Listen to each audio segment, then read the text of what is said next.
Ягаад нэг тийм сонин систем байгаа хэвээр.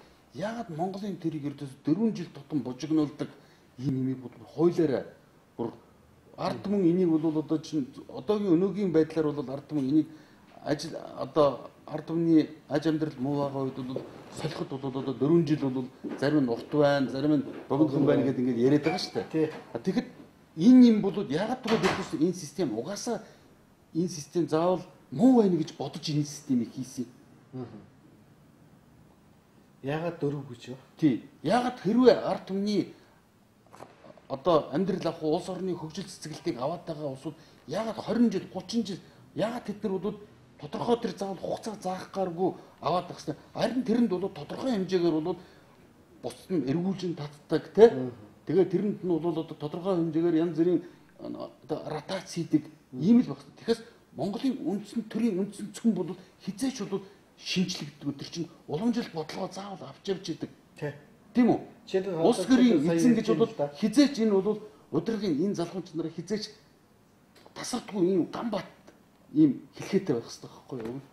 Энэ сайн байлгүй хэлж байна л да. Намайг хөдөлгөөн гаргалаа гэж шүү дээ. Яг юу төрөх гэж хөдөлгөөр гаргах вэ гэдэг чинь бас өөрөө. Үгүй ээ, юу төрөх гэж байна гэдэг чинь бид нэг түрүү ярьсан шүү дээ. Юу төрнө гэдэг чинь хэрвээ бид түрүү чинь яг нөө Баярхүүгийн яриад байгааг бол би жоохон өөрөөр одоо орчин цагийн улс төр эдийн засгийн юугаар чинь конгрессийн болол зарчим гэж байгаа л конгресс гэж байгаа. Тэгээ конгресс гэдэг чинь зүгээр нэг юм ш. Конгресс гэдэг чинь нийгмийн зохион байгуулалтын хэлбэр байгаа байхгүй юу? Зохион байгуулалтын хэлбэр гэдэг чинь одоо манайх бол 10 толгоол тэгэл 10-тууд нийлээд 100 толгоод одоо 100-тууд нийлээд 1000 толгоо 1000-тууд нийлээд одоо чинь 10,000 төв толгоод ингэж яваад гэж байгаа ш. Тий. Суушурч. Богийн минь бас тэгээд ингээд явна гэдэг чинь хүн болохтой тэр чинь чи өөрөө бодвол одоо чинь Монголын бүх бас нэг зөв санаа байгаа байхгүй. Тэгэхээр Монголын бүх хүмүүс төрийн онгод хуугаа барьж шүү те. Төрийн хэрэг хэрэггүй байхгүй юу? Тийм л дээ. Мэддгүүд нь орчих хэрэгтэй байхгүй юу да.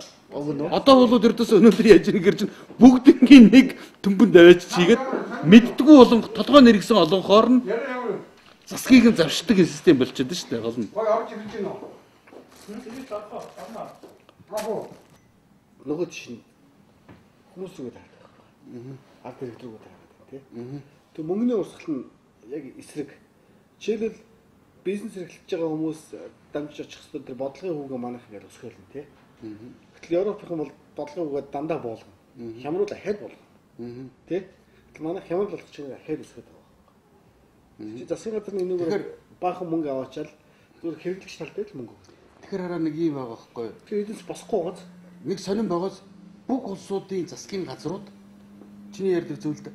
Бүх улсуудын засгийн газрууд эдийн засаг бол одоо ингээд нэг доктортой энэ байгаа нөхцөлд бол дандаа хувийн банкнаас бол зээлж үйл ажиллагаагаа явуулж байгаа шүү дээ засгийн газрууд. Хувийн банкнаас зээлээд ард түмнийхээ татвараар хуваалсан мөнгийг тэдгэрд бол үндсэн зээлийг нь дээрээс нь хүүтэнд төлж байгаа. Тэгэхээр хямрал болоод ирэнгүүт яхаараа тэгвэл би чамаас банк мөнгө зээлдэг байсан ирнэ хямрал болонгууд би мөнгөтэй болцсон байгаа. Тий. Тэгтээ зэрэг нэг асуудал гарч ирж байгаа. Хямрал гэдэг байгаа чинь зүгээр л нийлүүлдэг мөнгөө өөрөөр энэ чинь нэг зээл өгөөд тэр зээлийн төлөвлөхөнд тулд хүүтэн төлөвлөхөнд дараагийн үгүй ядтаа хүүнийх нь мөнгө нэмж өгнө шүү дээ. Тэрийгэ зогсоорч байгаа асуудлыг чи хямрал гэдэг байгаа шүү дээ. Тэгэхээр хараа ийм ба. Ер нь бол банкны хэм дээр мөнгөний хомсдол бий болгох зохиол бол Баатар нэг юм байгаа шүү дээ. Банк ч нь бол өөрөө ингээд бол бид нар хэлж байгаа. Банк бол ямар нэгэн тодорхой хэмжээний баг хэмжээний мөнгийг нөөц гэж авч үзээд нөөц гэдэг чинь бол зүгээр л ердөөсөө өдөр тутмын бол гүйлгээнд хэрэгэлдэг л дэрлэг үйлчлэгээний мөнгө гэсэн үг шүү дээ. Тэр үйлчлэгээний мөнгөөсөө би 9 дахин их мөнгийг бол ингээд банк загт өгсөн байж байгаа тийм. Тэгтээ зэрэг чинь банк чинь бол сүүлдээ бүр 9 дахин янз бүрийн зал хэрэгэлсээр байж байгаа. Одоо сая 2019-ний 2008 оны хямралчин бол ердөөсөө Америкийн банкнууд чинь 33-ыг харьцах нь 1 гэдэг зарчмаар өгч байхгүй. Нэгсэндээ бол $1 мөртлөө 33 долларыг хүмүүс зээлцсэн гэж бичсэн байгаа байхгүй. 33 дахин их мөнгө. Тий. Тэгтээ зэрэг чинь би энэ мөнгийг бол үйлчлэж чадхаа байцж байгаа байхгүй. Би нөгөө үйлчлэж чадхаа. Тэгтээ зэрэг чинь би нөгөө бэлэн мөнгөний хомсдолд ороод ирэнгүүт чинь банк бол нөгөө зээл өгсөн улсуудынхаа мөнгө тэрэн дээр нөгөө өөр дээрээ бүртгэж авсан тэр депозит бол дансаа үйлчлэх чадгаа байж байгаа шүү дээ. шүү дээ. Тэгэнгүүт засгийн газар руу хандж байгаа байхгүй юу? Засгийн газар бол өөрөө сая Хямрал болонгууд засгийн газар өөрийнх нь үндсэн хуулийн эрхийг эдлэх маш ховорхон боломжийг нэг гарч ирж байгаа байхгүй. Засгийн газар өөрөө дахиад бас аргүй хоолтос мөнгө гаргаж би тэрний одоо жишээ нь баталгаа би грант нь олно гэд тэгээд мөнгө өгж байгааг л банкнуудыг одоо чи мөнгө оруулаад федерализмээс хүүтэй зээж байгаа шүү дээ. Тий. Яг үн тэгж байгаа байхгүй. Федерал резервээс би одоо чи чамаас мөнгө аваад иш нөгөөё. Энэ одоо чинь арилжааны банкуд маань бол хэдэрхий хэмжээний бол хоосон мөнгө өгчөө тэрийгээ бол үйлчлэх чадгаа байцсан бэлэн мөнгөний ингээд дутагдалд орчиж байгаа учраас би засгийн газрын бол одоо жишээ нь 3 тэрбум долларын бол би үнэт цаас өгье. Чи 3 тэрбум долларыг өгөөч гэж байгаа. Энэ дээр түүний ярьж идэг тийм. Тэгээд ердөөс ийшээ өгч байгаа энэ механизм. Наад хямралчин бол өөрөө санаасаа зохион байгуулж байгаа процесс тийм. Эцэстээ нэг би одоо дуслаа. Эцэстээ бодохдоо зэрэг чинь тэр мөнгийг засгийн газар өгж байгаа биз дээ. Ард түмэн үрж байгаа байхгүй юу тэр мөнгийг шүү дээ. Тэр ард түмэн нэг өсөндөө тэгтээ зэрэг чинь ашгийг нь болохдоо зэрэг чинь банкуд хүртээд байдаг. Хямрал болоод одоо сүрэгтэй зэрэг чинь бүх алдагдлыг ард түмэн үрдэг. Яг энэ систем л байхгүй юу? Одоо яг одоо наад тэр банкыг аварж байгаа одоо бид нар одоо нэг л ярьж байгаа нөгөө колончлын технологи ярьж штэ. Тэгэхээр түүний ярьдаг шиг нөгөө орчин үед яг одоо хуучин шиг газар нутагт нь очи хаан суугаад тэр хүмүүсээс нь татвар говчуурт аваад дарамтлаад амьдэрдэг тэр алга болцсон байхгүй юу? Газар нутагтнаас нь авах юм нь аваад тэгээ хүмүүсийн эдийн засаг гэдэг тэр мөнгөөр нь бариад оюун санааг нь барьчихд ингээл тэр хүн өөрөө намхан далааныг арал дээр сууж ин хамаагүй болчихж байгаа байхгүй колончлогчийн хувьд. А тэгтээ нөгөө тэр газар нутгаа зарах процесс руу яаж төрдгийг гэхээр мөнгө хэвлэх хэрэг нь авчна. Аливаа тусгаар улсын хоёр том эрх байгаа шүү дээ төрийн. Хуулиа өөрөө тогтоох мөнгө хэвлэх. Хуулиа өөрөө тогтоох хамаагүй одоо ингээд хараараа. Жигийн гишүүдийн тогтоож байгаа хууль 4 жил мөрөж бөө хэрүүл уултаа марсан сонгол хууль шиг. Яг амин чухал нөгөө хүн гүрний бий болгодог газар бол улсын үндэс гэдэг хүн гүрний зарчим байна шүү дээ. Тэр газар эцээс юугаар үндэс вэ? Яг Монголын хувьд бол дээдлэлт нь малаа бэлчээх. Мөн үү? Ерөөсөө үндэс юм. А тэгээд хөрсөн дорох баялаг нь хэрэгтэй гэж үзвэл жоохон үе сонгоолгоод гаргах. Ийм л хоёр зарчмаар. Тэгэхээр энэ нутгаа бид нар амжигаа харих хэрэгтэй шүү дээ. Тэгэхээр энэ ашигт материалын эцсийн зүйдээр авчиж байгаа. Тэр ашигт материалын эцсийн зүйдээр авахаар хөрсөн дорохын сорчин мөнгө хүлээд. Хөрсөн дорохын соронгууд нь нөгөө геологийн бүтцнээ өөрчлөсөн гол нөгөө малан бэлчиж чадхаа болчихно. Ингээд энэ нутаг одоо хэн ч хэрэггүй болчихж байгаа. Тэнгуут одоо тэгээд бэлчээрийн менежмент гэдэг төсөл оруулж ирэнгуутлаа малуудыг ингэж хашаалж одоо ашигтай аж ахуй болгох гэж байгаа юм. Ингэж хашаалж шахаад тэнгуутлаа ашигтай нутгуудын газруудыг сулж аваад зөвх зам энэ төр сулж байгаа. Наадах чинь бол Монголын ард түмний үеийн амь зуулгын юмнаас салах гэж байгаа байхгүй юу? Өөрөө нөгөө нутгаа эзэмддэг биш үү? Тэгэлгүй яах вэ? Малан тийшээ өндөрлөгөө нууж ингэж нүүж явахдаа энэ бол манай нутгаа гэдгийг л өсө байн эзэмдэж тэрийгэ дагаж малчтан жишээл нутгаа эзэмдэж байгаа. Тэгдэггүй яах вэ? Тэгээд ингээд энэ миний өөрөө яваад өөр ёстой жинхэнэ усны тунгалаг тий ургамлын сайхны болоод ёстой сорыг түүж идэж ингэж байх хэвээр малыг одоо ингээд аваачаад одоо бол тэр чинь яг гэсэн чинь тодорхой улсуудын гарт хийх гээд бэлтгэл ажиллагаа явагдаад байгаа байхгүй юу? Энд яг би нөгөө миний хэлдэг санаа нь ихээр түүний хэлдэг нөгөө колончдын хоёр заличим ороод ирлээ шүү дээ. Тэгэхээр хэлсэн мөнгө барьдаг арга нь хүн өндөртөө байлгадаг. Тэ? Тэгэхээр хүн өндөртөөгөр өөртөө мөнгөний хомсдолтой хүү өндөртөө зээлэл босч чадахгүй. За энэ нь ингээд гаднаас авах болгочихж байгаа. Гэтэ гаднаас авуулах нь болохоор хуулиар нь хийгээд өгчөж байгаа. Тэгэхээр яг манай Монгол улсыг колончлсон хоёр бол хоёулаа 97 онд батлагдсан. Ашигт малтмын хууль, Монгол банкны хууль хоёулаа. За одоо Монгол банкны хууль бол бүр марцсан. Бид нар биш өнөөдөр арт түмэн гэж нэрлэдэг байгаа энэ түмэн олон байна. Төрөө 4 жилээр сонгож байгаа. Би болор болтыг 4 жилээр л сонгож байгаа. За болор болдоо чи 4 жил бүр яг бичдэг миний амьдралын төлөө төтгөн шүү гэд чамайг би одоо сонгож байгаа байхгүй юу? Чи цаашаа Баатар хуйгт чи 6 жил энэ баяр хүүг хариуцаарыг өгчөж байгаа. Тэ? Тэг чи чамаас асуунгууд нь Баатаруугаас асуултаа гэж байгаа. Би Баатаруугийг сонгоогүй байхгүй юу? Сонгуулийн хуулийг хугацааг зөрүүлчих байхгүй юу? Би Баатаруугийг сонгоогүй нэгдүгээрт. Би чамайг би чи сонгосон. Хоёрдугаарт би чамд 4 жил өгсөн. Тиймээс чи яхаа 6 жилээр цаашаа ирэх өгчтэй. Мөн үү? А тэгээд энэ Баатарууг болохоор хуулиараа хуулиараа. Одоо яг энэ оюу толгой молгоо дээр залдуулсан шиг л тий хуулиараа. Эргээд хариуцлага үүрэхгүй. Чиний өмнө хариуцлага үүрэхгүй. Тэгэхээр чиний өмнө нэгэн хариуцлага үүрэхгүй бол миний өмнө яаж үүрэх вэ? Тий. Тэгээд чи түрүү хэлжсэн. Энэ Баатарыг бас төрийн албат биш. Төрийн ажилтны юу вэ? Төрийн албан хаагч. Төрийн албан хаагч биш байхгүй. Статус нь болохоор тий.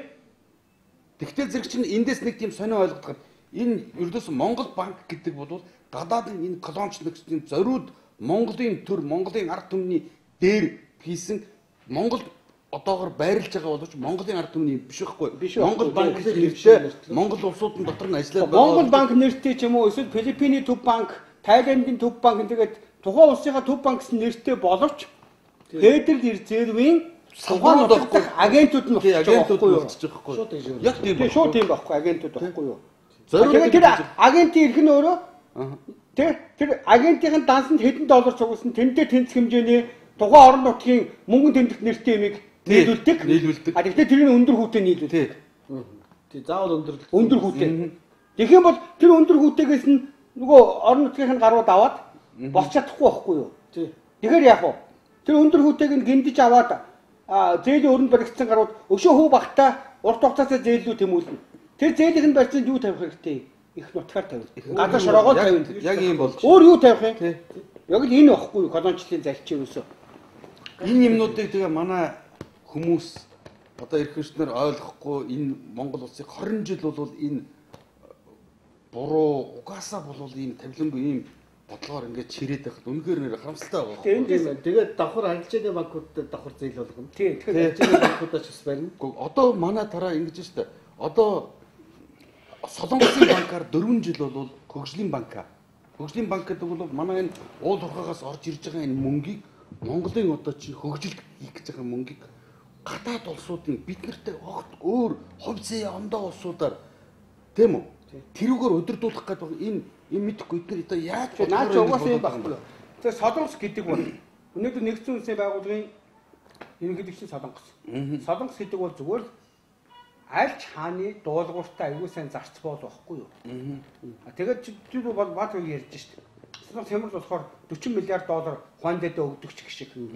Хэдий ч нэ эдгээр тэгж их долларын авчин өрөнд баригдсан мартсмаа эдгээр үнэнч боолчуд байхгүй юу. Тэр тийм боолол тавина штэ. Яг тэд нар өөрсдөө тэнцэнэ өөрийнхөө их орныг боолчлолд эдгээр тавиач тушаагаас сурцсан үнийг авчирч одоо биднийг өгүүлэх гэж яахгүй юу. Ерөөсөө тийм л зарчим байхгүй юу.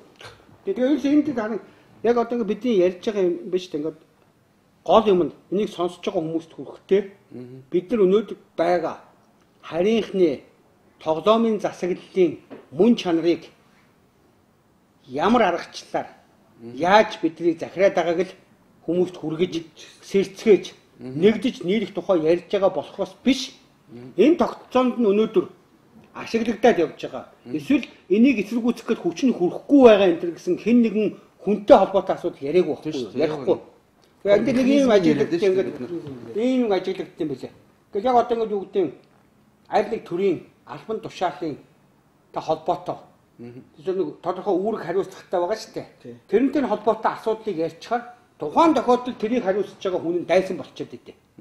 Дайсан. Тэгээд яадаг вөхөр гудамжинд байгаа баяр хүү сайхан ярина. Нөгөө хүн чинь болохоор ордон дотор ордог үнэмлэхтэй. Тэгээ яг бид тэр тэнцвэргүй байхгүй юу? Би болохоор сэтгэлээсээ ингээ сайхан байгаасаа ярьчдаг. Тэгээ хамаагүй би өөрийнхөө тэгэл ингээд гудамжаараа өөрийнхөө амьдралаа явж идэл чинь.